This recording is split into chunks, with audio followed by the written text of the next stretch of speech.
Morning ಎಲ್ರಿಗೂ ನಮಸ್ಕಾರ. Welcome back to my YouTube channel. This is a regular day again. ಇವತ್ತು ನೋಡ್ರಿ ನಮ್ಮ ಪಪ್ಪ ಏನು ಮಾಡತ್ತಾರ, ಪೋಕೋಗೆ ಡೇಟ್ಸ್ ತಿನ್ಸತ್ತಾರ. ನಾನು ಡೇಟ್ಸ್ ತಿಂದ ನೀರು ಕುಡಿದು ಕುಂತಿದ್ದೆ ಮಸ್ತ್. ಸೊ ಎಲ್ಲರೂ ಹೊರಗೆ ಹೋಗ್ಬೇಕಂತ ಹೇಳಿ ಡಿಸೈಡ್ ಮಾಡಿದ್ವಿ. ಅದಕ್ಕೆ ನಾ ರೆಡಿ ಆಗ್ಬೇಕಂತ ಹೇಳಿ ರೂಮಿಗೆ ಬಂದೆ. ಹಂಗೆ ಒಂದು ಸಿಂಪಲಾಗಿ ಔಟ್ಫಿಟ್ ಹಾಕ್ಕೊಂಡೇನಿ, ಯಾಕಂದ್ರೆ ಭಾಳ ದೂರ ಏನು ಹೋಗೋದಿದ್ದಿದ್ದಿಲ್ಲ, ಇಲ್ಲೇ ಹೋಗೋದಿತ್ತು ಅಂತ ಹೇಳಿ ಸಿಂಪಲಾಗಿ ರೆಡಿ ಆದೆ. Just sunscreen, moisturiser and powder ಅಷ್ಟು ಹಚ್ಕೊಂಡು ರೆಡಿಯಾಗಿ ಕೆಳಗೆ ಹೋಗಿ ನೋಡ್ತೇನೆ ಎಲ್ಲರೂ ವೇಟ್ ಮಾಡತ್ತಿದ್ರು. ಯಾರ್ದು ವೇಟ್ ಮಾಡತ್ತಿದ್ವಿ ಅಂತಂದ್ರೆ ನನ್ನ ತಮ್ಮನ ಸಲುವಾಗಿ ವೇಟ್ ಮಾಡತ್ತಿದ್ವಿ. ನಮ್ಮ ಮಮ್ಮಿ ನೋಡ್ರಲ್ಲ ದಾರಿ ಕಾಯ್ಕೋದು ಮಲ್ಕೊಂಡ ಬಿಟ್ಟಾರ. ಹಾಗೂ ಹಿಂಗೂ ನನ್ನ ತಮ್ಮ ಲೇಟ್ ಮಾಡಿ ಬಂದ. ದಿಸ್ ಈಸ್ ನಮ್ಮ ಬಗೀರ, ನಮ್ಮ ಥಾರ್ ಇದಕ್ಕೆ ಬಗೀರ ಅಂತ ಹೆಸರು ಹಾಕಿದ ನನ್ನ ತಮ್ಮ.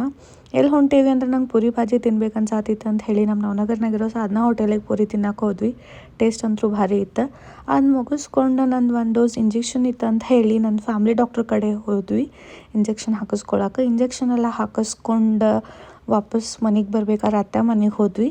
ಅಲ್ಲೇ ನಮ್ಮ ಅತ್ತೆ ಬಿಸಿ ಬಿಸಿ ರೊಟ್ಟಿ ಮಾಡಿದ್ರೆ ಊಟ ಮಾಡ್ಕೊಂಡು ವಾಪಸ್ ಮನೆಗೆ ಬಂದ್ರೆ ನಮ್ಮ ಪೋಕೋ ನಮ್ದು ಎಲ್ಲರದು ಹಾದಿಕಾಯಿ ಆಗತ್ತೈತೆ. ನೋಡಿರಿ ಅದರ ಎಕ್ಸೈಟ್ಮೆಂಟ್ ಹೆಂಗೈತೆ ನೋಡಿರಿ. ವಾಪಸ್ ನೋಡಿ ನಮ್ಮ ಮಮ್ಮಿ ಹೊರಗೆ ಹೋಗಿ ಬಂದಾದ್ಮೇಲೆ ಅದ್ರ ಎಕ್ಸೈಟ್ಮೆಂಟ್ ಹೆಂಗಿರ್ತೈತೆ ನೋಡಿರಿ. ಅವ್ರಿಗೆ ಭಾಳ ಮಿಸ್ ಮಾಡ್ತಿರ್ತೈತೆ ಅದು.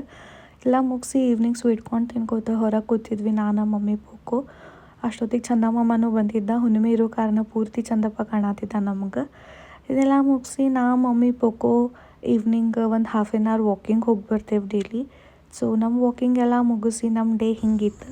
ನಿಮ್ಮ ಡೇ ಹೆಂಗಿರ್ತೈತಿ ಅಂತ ಹೇಳಿ ತಿಳಿಸಿ ಕಮೆಂಟ್ ಮಾಡಿ. ಟಿಲ್ ದೆನ್ ಟೇಕ್ ಕೇರ್, ಬಾಯ್.